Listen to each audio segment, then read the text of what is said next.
Alors on parle beaucoup des entreprises qui ferment, mais il y a aussi des initiatives qui donnent de l'espoir. C'est par exemple le cas à Brinon-sur-Beuvron dans la Nièvre où deux sociétés ont vu le jour ces dernières années. Elles emploient aujourd'hui une quarantaine de personnes. Un projet qui permet de ramener de l'activité en zone rurale. C'est un reportage de Rémi Chiden et Sophie Aymar.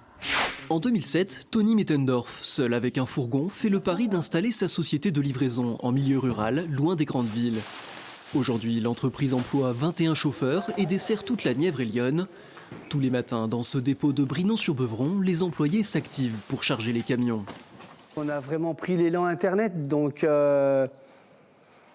pour aller livrer comme on fait nous au niveau des magasins relais ou que ce soit des particuliers, on peut être partout. Hein. Maxime Thomasin a débuté ici il y a 5 ans. Après un an de recherche d'emploi dans le secteur, il a pu rapidement obtenir un CDI.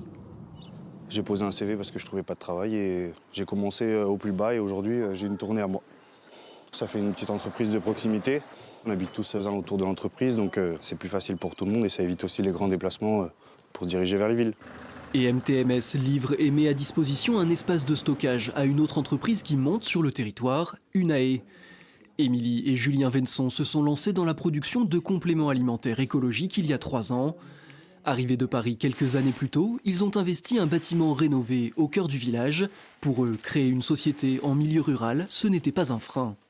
Il ne faut pas forcément avoir peur de se retrouver justement perdu sans aucune aide, parce que ce n'est pas le cas. Au contraire, dans ces régions-là, les projets qui sont porteurs d'emploi sont très bien accueillis.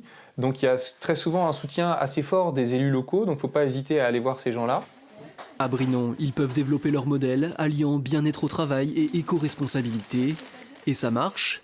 Ils emploient déjà une quinzaine de salariés pour l'administration et la logistique. On pourrait être patron d'une entreprise complètement virtuelle et absolument tout sous-traiter. Et ce n'était pas notre projet, ce n'était pas notre envie.